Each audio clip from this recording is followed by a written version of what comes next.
Welcome to the Hoard's Dairyman podcast, your source for trusted, science-based information you can use on your dairy. Today's guest is Colorado native Josh Docheff of Blue-Sky Dairy in Mead, Colorado. Docheff grew up on his family's dairy, attended Colorado State University, and now runs a 750-cow dairy alongside his brother. He recently reopened their family's processing facility and has delved into the agritourism sector with the opening of a farm store. Hey everybody, welcome back to the Hoard's Dairyman podcast. Today I have Josh Docheff with us today from Blue Sky Farms in Colorado. Thank you for being here today, Josh. And if you could just start by giving us a little background about you, that would be great. All right. Well, perfect.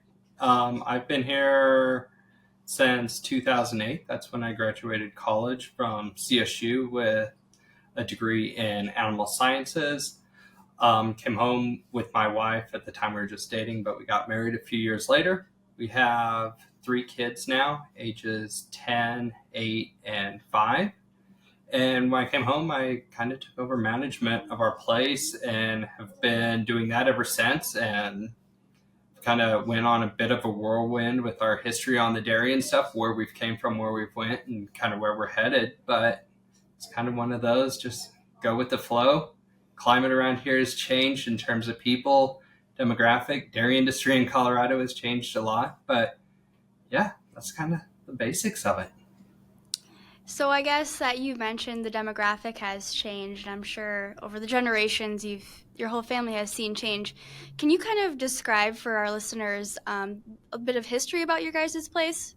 Yeah, so I am 5th generation to dairy in the state of Colorado. My kids will be the 6th now that my daughter now has a few show ones that she owns and stuff. I guess we have 6th generation owning it. My great-grandpa and great-great-grandpa both immigrated from Bulgaria to Colorado. As story goes, I don't think they were necessarily going to Colorado. They came in through the East Coast and from what I've been told, wanted to go to Vancouver, but ran out of money in Denver, taking the train. So this is kind of where they settled. They were milking cows on 120th and Sheridan in Colorado, which when they settled was dirt roads outside of Broomfield in Denver, and now is just city. So they sold that operation in the 60s. And then my grandpa started a dairy in about 78 in Longmont, which is pretty close to where we are now. And then my parents came back. They both graduated CSU and came back to my grandpa's place, and then ended up buying the current place we're at in 1987. And at that point, it was just a small operation, less than like 60 cows. And from there, I grew up most of my life here. I was born in 85, grew up here, starting with a couple hundred cows. We milk about 700 cows total. We have 3 breeds on the place. We do primarily Holstein. We have some Jersey and a few Brown Swiss. And yeah, that's kind of how we got to where we are today. So Wow, so you've had a little bit of everything, the Brown Swiss, the Jerseys, the Holsteins, all of that. Can you talk a little bit about, were you always interested in coming back to the farm, or how did that transition kind of happen? Interested in ag, and actually growing up, I showed a lot of beef cattle and went to CSU. And so CSU doesn't have a dairy program. So it's just a general animal science program at Colorado State University. And I did a lot of show cattle growing up, and actually kind of wanted to come back and do more beef show cattle stuff. And then as one of those got back, and that takes a lot of time and effort because we were competing at a high level showing on a national level, and I didn't have enough hours in the day to do both management on the dairy and the beef operation. So then that's kind of when we started making the shift, kind of slowly let the beef cows dwindle out. I wasn't replacing them. They're a bunch of old show ones. And then at that point, we went more into dairying and put a lot of focus in to the dairying aspect at that point. So. Gotcha.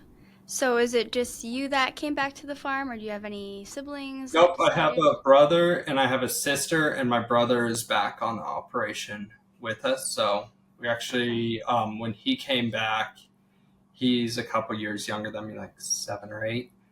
He actually, when he came back, went to a hoof trimming school of Burgies. We actually both went out there to Baraboo, Wisconsin, and did a hoof trimming school. And that's kind of how he came back into the operation, was he started trimming feet with it. And now we kind of both do a lot of management stuff together on the operation. Gotcha. And I'm going to assume that he trims for your farm as well. Yes. Yep. He'll trim and feed at our dairy and stuff. So. Well, that's kind of nice. You got a built-in hoof trimmer. Yes, I was going to say, makes it nice. Shifting gears, can you so now you've been on the farm for 10 years, can you elaborate like a typical day? What does a typical day look like for Josh? So we kind of, traditionally, my dad has always fed cows, and now me and my brother are doing some of the feeding and stuff, but usually we try and start that around 4 a.m., the feeding. I'll go through in the morning, check anything that's born. With us being a 700 cow dairy, we aren't 24-hour a day staff. We milk 24 hours a day, but I don't have outside staff. So kind of go through, check all the babies, make sure everything's doing good that was born that night. And then I do a lot of the cow protocol stuff. So I'll go through, give shots for our sync program. I do heat breeding. I enjoy the genetic side, so I do all the AIs on our place, go through with the vets on Tuesday, do our palpation, all that on Tuesday. But it's kind of a lot of the just standard basic stuff we try and do every morning. And then like any dairy, kind of after you get all that done, it's the joys of what broke down or what other exciting adventure you have that day. And that's like the one thing I enjoy about it most, is it kind of always changes. It's never the same thing every day. So yeah, and I've talked to a lot of farmers, and they have said the same thing, that it's never a dull moment, never the same thing every day. So that's good that you're still very heavily involved in the day-to-day operations.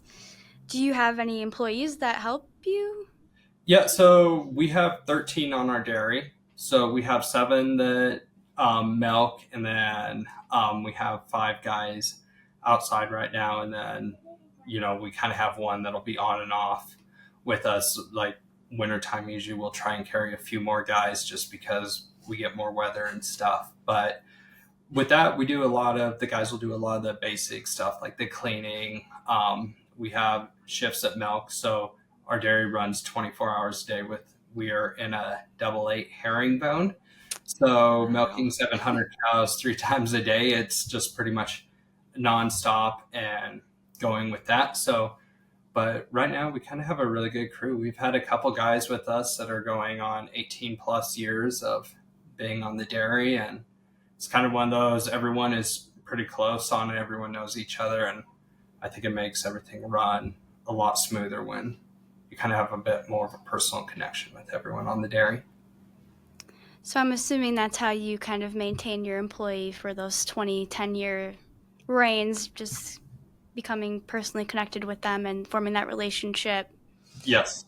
And do you guys do like any training like throughout the years, or they kind of just learn their job and go from there? So we kind of do basic training on their jobs, and then we do refresher courses. We actually use CSU quite a bit. So I actually still teach I do the dairy judging program at Colorado State University. Oh, nice. So I do like the dairy eval class, and then I'll travel with the team.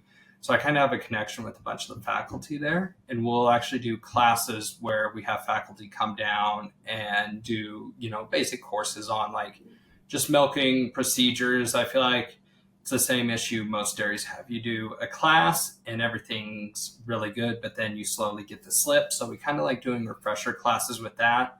And our big thing is just trying to teach, you need to spray good, you need to wipe good, we need to follow the routine, but versus just doing that, we do here's why, and then we show them like somatic cells, PI, SPC numbers and stuff. And I think it's one of those that once they see that, there is a correlation, it seems a lot better. Do stuff with calves, feeding calves, monitoring health events, stuff with cows, just trying to do effect and, cause and effect sort of with a lot of our training. Yeah, and I've noticed throughout the trends of farmers that I've talked to, once they understand the why of what they're doing, they almost do a better job to a certain extent. I mean, most of them, but and that's great that you have CSU right at your back door, basically. Yeah, so yeah, because where we live, we are right between CSU or like Fort Collins in Denver. So like even for me commuting my class, we have bad traffic now, but it's one of those that if it's good, I can be up there in like 30 minutes, so it makes it nice. But it's also one of those trips that can turn into an hour and a half really quick. Ugh. But no, it just makes it nice having the resources we have. Like we'll use the vet teaching hospital some up there, so it's nice. Like if you have a DA or something, it's close. 30 minutes you can run a cow up there or a sick calf that you're willing to put money in and save at that point. So yeah, and a lot of students willing to learn how to fix those types of things. So that's great. yes. And you had mentioned that you have, quite a variety of breeds on your farm. Is there a reason that you have 3 breeds, or is this just by design? Not by design. So my parents started as all Holstein. And then, so CSU used to have a dairy, which is where the vet teaching hospital is now. And when my dad was at CSU, he managed it for a certain amount of time. Well, in the early 90s, they sold out the dairy and they had a couple Jersey cows on there. And then that's when my parents bought some Jersey cows, enjoyed it. That's actually what we showed a lot growing up as kids. So then all of a sudden the Jersey cows started to expand. And then when I was younger, we used to have an offsite heifer development facility that we had a guy grow our heifers for us. And he was doing a couple dairies. And one of them went out of business, and they had just a handful of brown Swiss, but it was like 99% Holstein. Well, at the time, brown Swiss weren't worth very much money then. So he approached us, especially in Colorado, where it's almost all Holstein, and said, hey, would you guys be interested in these? So then we started with a few. So kind of the makeup of our herd, though, is probably like 60% Holstein, 35% Jersey, and maybe about 5% Swiss. So, Gotcha. Which it does make things a little bit more different. Like in our herringbone parlor, it has to fit an 1,800-pound Swiss and also a 900-pound fresh Jersey heifer. So that's one of the challenges we have. Yeah, definitely quite the size difference there. Yes. And you had mentioned that your heifers before used to go to a different site. Are they on site now or somewhere else? We do everything on site now. So the guy that we had do our heifers did a great job, was fantastic. But then he just retired and was kind of getting a little older and wanted to get out of it. So we tried a few other heifer places. They were all right, but eventually we just started building slowly some pens at our house, keeping them younger and for a longer period of time. And then it's just one of those, before you knew it, we had them here all the way. And it's one of those, there's heifer development facilities do good, but it's also a little bit different. I feel like when you have them at your house, and I really enjoy the mating. So it's kind of, we're always changing bulls and kind of trying new stuff. So it makes it easier when they're at your place. Yeah, it is nice to always have your eyes on your heifers, and it's kind of hard to control what you don't see. So yes. I do agree with there. And all your calves are raised on site as well? Yep, we do all calves. We run about 140 hutches at our place, and we actually do all bottle feeding all the way through. Not that it's that different, but I feel like you see places that either bottle or they go to pail. We've kind of stuck with bottle the whole way through. Seems to work pretty good for us. Wean around that 75 or so days, and kind of we do a little step-up program where they go in groups of 6, and then just kind of your standard program. We do all our mixes on site, mix all our calf grain and all that on site, and do all that. Wow, so a lot going on at the Docheff farm, that's for sure. So you had mentioned the 888 herringbone. With a herd of 700 cows, when did you implement the parlor? So when my parents came back, there was a parlor here, but it was a 6. So the barn we milk in is old. It was built, old for Colorado standards. It was built in the 50s, and it was actually a tie stall barn at the time. But the people that were here before us converted it to a herringbone. And then once my parents came back, they started with the 6 stall, and then in essence, we had a little bit extra room in it, so we switched it to a double eight at that point. And I've been there. That's kind of like the next upgrade I feel we need on our facility, because we're an all freestall facility right now.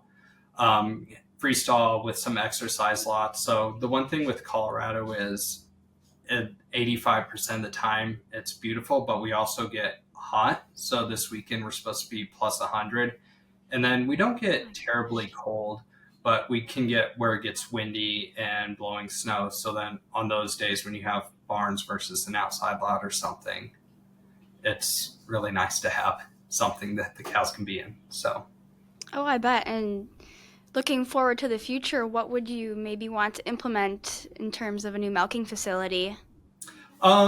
Honestly, it depends what direction. I guess it's something we'll get in here in a little bit. What direction we kind of go on the dairy, whether we go with like a double 12, double 14, something like that, parallel parlor, or if we look more the robotics line, going that direction eventually. Okay. And then in feed wise, you're in a pretty congested area, I'd say. So I'm assuming it's difficult to find land that you can support or feed all your cows off of. So how are you guys going about that, where you're providing enough feed to feed your cows? So our dairy sits on 77 acres. We are the main interstate I-25 that runs through like Fort Collins, Denver, Colorado Springs. We are half a mile off a bit. So, and we are right between Denver and Fort Collins. So we're like in the heart of all the growth. So around us, we are still country-ish, I guess. So we have, a mile away, we have a 12,000 house development going in right now. Mead is like 7,000 or 8,000 people, which is just a mile from us. But we also do have some open farmland around us. So we contract all our silage with a farm that's maybe about 8 to 10 miles from us. So the weird thing kind of with Colorado is once you leave I-25 more than 3 or 4 miles, it starts becoming very rural again. It's just that 3 mile stretch on either side of I-25 from Fort Collins to almost the Springs that's very populated. So we bring in silage, we contract all that. They bring it in every day. We go through just over a semi-load. We do straw, we do alfalfa, and then pretty much after that, everything is commodities, which would be similar to a lot of the other dairies that most of that is hauled in then. Gotcha. Our biggest challenge, though, is we did get a vacuum, and we can go to 2 fields most of the year round with manure. And the nice thing with Colorado, like this year, the weather was nice enough all winter. We were able to go on fields every single day this winter. So that makes it really nice. And those fields are relatively close. So it's nice. We have about 4 loads a day that will go out, and then we spread on fields. So that makes it very nice. In the summertime, we'll go on compost rows. We do compost. So we have an injector that puts in the compost rows. But we went from about August 1st until mid-March going directly on fields in the area. Wow, so you guys got lucky. You had a good stretch there for a while. Yeah, and the thing with Colorado, kind of the one thing is our weather is, so we get cold and we get snow, but with the higher elevation and it's sunny all the time, we can have snow, and at 15 degrees when the sun comes out, it's melting and it feels actually warm. So our biggest thing is as long as it's cold in the morning and the fields are kind of frozen, we're able to go on most everything. And we didn't get a ton of snow this year. I think like 8 inches was the most we ever got at one time. And then usually in the wintertime, it'll melt in between. It's not like we have snow on the ground from like November to March or anything. Well, that certainly makes things helpful too. Less mess, I guess, yes, for you guys. Yes. And when you're bringing in these forages, obviously you're expecting good quality forages. Do you work with a nutritionist to help you guys formulate a ration, or is that something you do yourself? Nope, we use a nutritionist. We used a couple guys local, and then when I came home, we actually switched to a group out of California. Well, not a group, but a father-son out of California that were actually both CSU grads, and the son was just behind me at Colorado State. And we've been using them since about 2012 now, and have just had really good luck with them.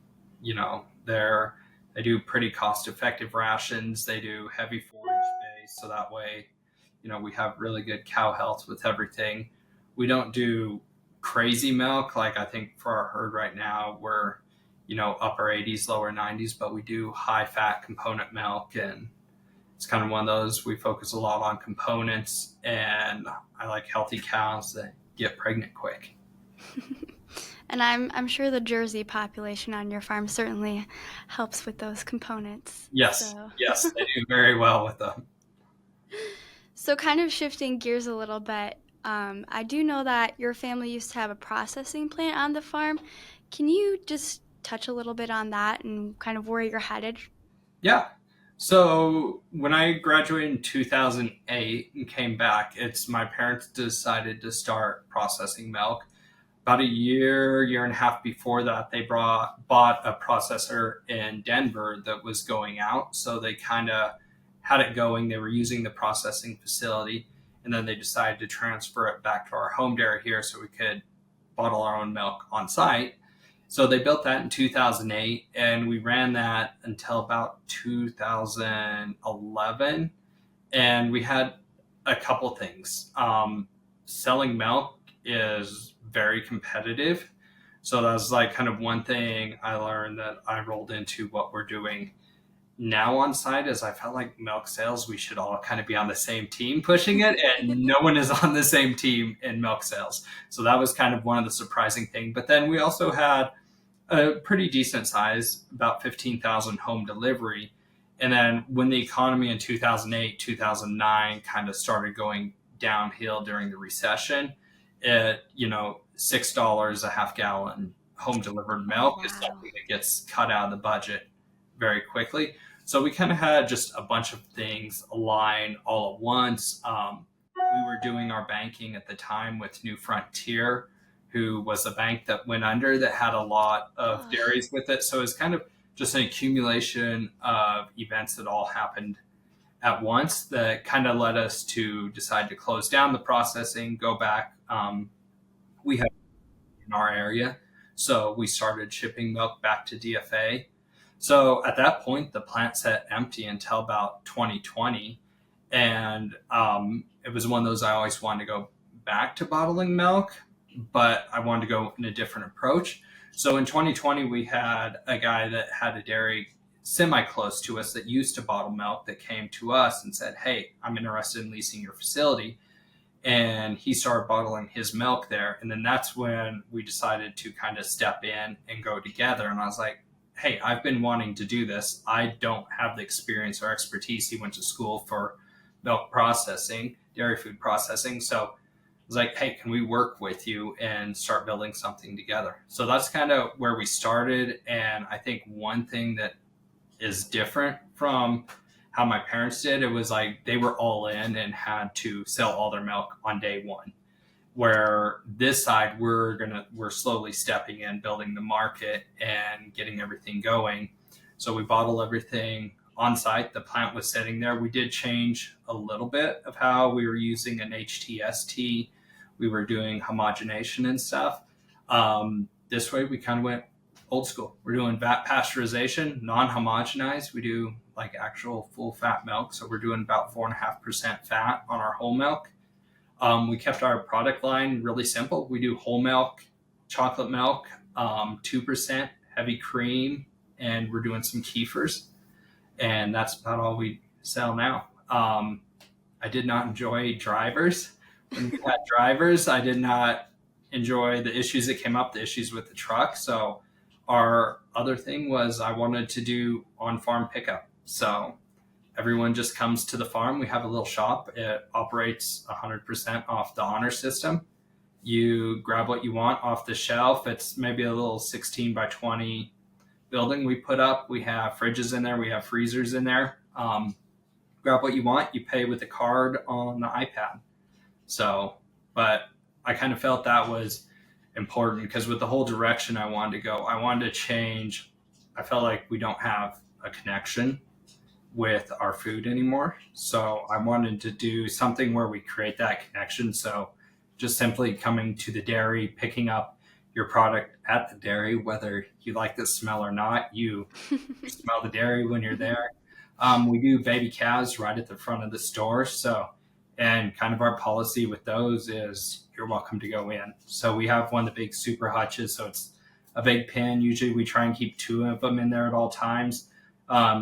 Usually we try and do younger. We were keeping them until weaning in there, and they become so calm with all the people in there that they actually become very kind of rough around the little kids. So we try and do it that, hey, when you're here, touch them. We have our heifer breeding pen is right there, and then our close-up cows are right there. So we don't let people have free reign of the dairy. We kind of, you stay in this area, you can go touch those, with all the people, they become really calm. So most of our animals, you can walk up and touch. When we have cows calving, it's like a game changer when they get to see a cow have a calf. But yeah, we kind of did it where come get the experience, come out here. A lot of people use it now as a reward for their kids. Like we have so many parents are like, yeah, we tell our kids, if you go into town with us and if you act good, we go to the dairy afterwards. So, but yeah, that was kind of our goal is on farm. And we want our milk to be something that when people drink it, we want them to like right away be like, okay, that's different. So that was kind of our goal. And with that too, like one thing we've seen a ton that, at least makes me think we're on the right path is when you have older people like 60, 70 plus in that range, when they come and it's like, oh, this is what my grandparents or, my parents' milk tasted like. Or when you have like the younger generation, we'll have like 20-year-old kids come that taste it. And then they're like, I have never tasted anything like this. This is so different to me. So like, that's what we're going for with our products now. Yeah. And I think that's definitely kind of a trend-setting thing with the animals being right there next to the farm store. It definitely brings the whole connection together. Being that you're so close to like urban sprawl and Denver and all those bigger cities, have you run into any issues or what have been some benefits for you guys? Yeah, in terms of the issues, like on farm in person, no issues. We are trying to be active on Facebook and Instagram. There's some people out there doing really good jobs and we just try and do a lot of what they do, but we try and do videos. That's kind of we don't get a ton of blowback, but you always get like one person that has to make the comment. We kind of went with the approach at the very beginning that we're not going to argue. It's just, you make your comment, we kind of block you, take you off, and I don't want that to be on there. So in terms of like blowback or any of that, no. I think where we are in a populated area, we get a lot of people, we're like close for an experience.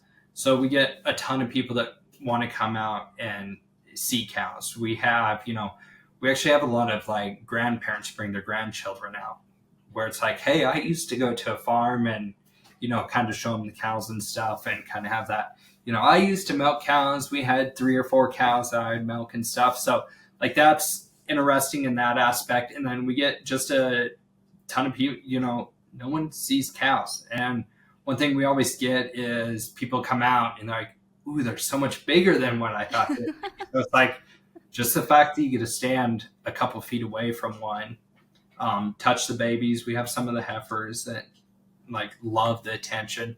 And then like, especially the close-up, because you kind of get the close-up cows are usually heavier condition. They're really deep. They're kind of bigger. So like, that's the one that people always walk up into. They're like, we didn't realize they were this big. So, well, that's great that you can provide that experience. And sometimes I'm assuming probably the first experience for some kids or even adults actually being up close to a cow. Yeah. So when are your kind of busier times of the year? Is it a whole year? It's pretty similar or? So that was a learning curve we kind of had on our first one. So as we were trying to like put our orders, because our goal is every week the milk is fresh. I don't want to ever have milk on the shelf that's more than like 5-6 days old. So we're always trying to keep it fresh. And just like the seasonal. So once we hit August and school's back in session, everyone gets in a routine. And like our first year, we just took off and we grew really good. Once we start getting in late October, November, December, like heavy cream, we do an eggnog cooking season, really ramps up. First 2 weeks of January are dead because everyone's eaten all like holiday season. Everyone starts, full fat chocolate milk doesn't fit into most everyone's New Year's resolution of losing weight. So like it was crazy. It just caught us off guard. We did so good the first couple months, and then all of a sudden January fell off a cliff. But we've had that happen 2 years in a row because we've done the farm store. We started October of 23. So we're coming up on 2 years, but both Januaries did the same. And then it's just slowly goes back to growing. And then all of a sudden June into May, June kind of fall off again. But we're so family focused on the products we do that a ton of people around here, especially the younger generation with kids, do a lot of summer travel and vacation in June.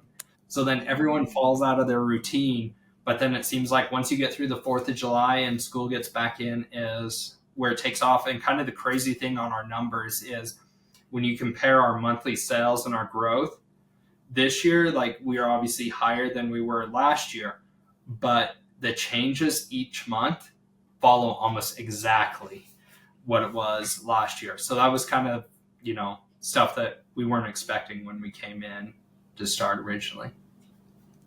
Yeah, and that's a good point. I mean, I've never even thought about that, how big of an impact like school would have on the milk drinking, or obviously the holidays, but like the summertime vacation thing you'd mentioned, I never even had crossed my mind. So yeah, so it's like that routine. And like with the eggnog, we do so much eggnog, and this year we had a little bit extra of our base. So after Christmas, I was like, let's do one more run of eggnog.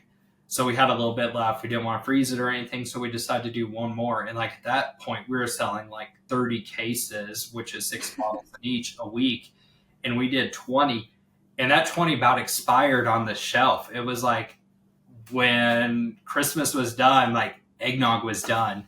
And so like, that's one of those, it's like, okay, next year we go through Christmas and then we won't do any more. So yeah, I guess it's called seasonal for a reason. yeah, very seasonal. So are you guys looking to delve into any other agritourism type things, or? Yeah, so that's kind of where, because I feel like we're kind of approaching a path on our dairy.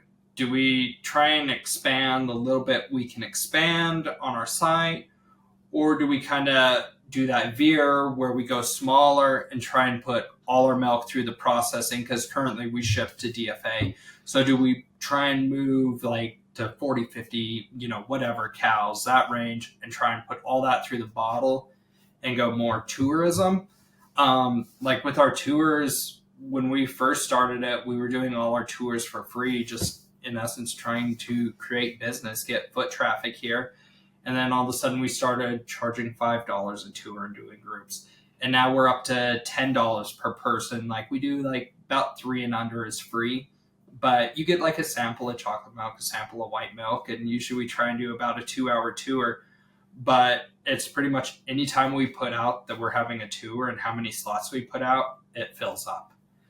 We have a lot of homeschooling groups. We're talking to schools and stuff like that now. So it's one of those, I think, like personally, I would rather go the smaller and do the tours. Like we're in a location, we have a ton of traffic coming through our area to begin with. And I just kind of want to create more of that experience where, and that's how I was saying, do we go with like a double 12 or robot? If we go smaller, I'd probably look at going robot just because I want it when people come here. If we do the tours, we need cows milking. Everyone wants to see the cow milking. And if we're milking 60 cows, like even in a double 8, we got, 3 hours of milk time a day. So that's kind of where our decision would come, whether we go robotic or not, is where we want to go with that. And then just kind of creating something like one idea I've always kind of had is almost going like a zoo route where you can come and you have like pretty much a trail through the facility where they can go see cow's milk. You can walk up to a little nursery where you have baby calves. You can walk through some fields where maybe we have some heifers, like a kind of dining area or something where you can get some milk. We're wanting to start doing an ice cream, go eat some ice creams out in the grassy field or something like that, and kind of create more of a destination where we try and get people to come, for their walks, bring their grandchildren out, stuff like that. Yeah, definitely. And I'm just sitting here thinking, Colorado isn't as big of a dairy state as, say, Wisconsin or California. So for the people who really have no idea what a farm, like I said, or even what a cow looks like up close, I think you guys are in a prime location. I mean, half an hour from Denver. Do you think that because of your location that is kind of helping you guys out? Yes.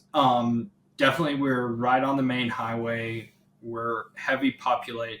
So like from our house, we can be in downtown Denver, Boulder, Fort Collins, or Greeley, all in like without traffic, 30 minutes or so. So we're relatively close to everything in the area. And then actually our place now, they're getting ready to put in a 4-lane highway that will go along our property line and then cut off about 10 or so acres in the back corner of our property. So obviously it's a 4-lane road coming through, which is not ideal. And it's like 100 feet from our house. Oh my but gosh. At the same time, it's if we do decide to go like more full on store agritourism, it's a lot of traffic and access that we gain at the same time. So yeah, definitely. And you had kind of described, you could either go the smaller route or maybe expand and update your facilities. So with you and your brother kind of being involved in the dairy and your sister, what does the future look like for your guys' families? So currently in the dairy, both my parents are involved, and then it's just me and my brother. And that's kind of, that's the spot I guess everyone wishes they could say, hey, here's the plan. We've stuck to it. It's great. I feel like, and it's probably the same with most farm families, it's a very murky plan. So I think it's kind of one of those we're going along just kind of seeing like how my stuff develops with kind of the store and the tourism, kind of feeling everyone out. Does everyone want to stay on the farm? I feel like that is our weakest point on our operation is like where we want to go from here. And, I think so much of it is becoming like, at least from my perspective, I look when I was born, I think Colorado had like 500 or 600 some dairies in the state. And now we have 90, I believe, that are grade A certified, but I think only 68 of them ship to the co-op. So we have a handful of really small operations, but like even our operation at 700 cows, we're probably in the 5 or 6 smallest dairies in the state right now. So I think our average is like 2,300 cows is the average for Colorado, and it seems to be going up very fast. So that becomes too, on 77 acres, how big of a dairy can you put? Where we are we going to be able to get rid of manure? Are we going to be able to get enough feed? So all those are things kind of going into our decisions at this point. Yeah, a lot of things to decide coming down the pipeline. And like you said, there's fewer dairies, but the dairies that are around are becoming larger. So with Colorado kind of being a more, I want to say, liberal state. You can say state. Yes.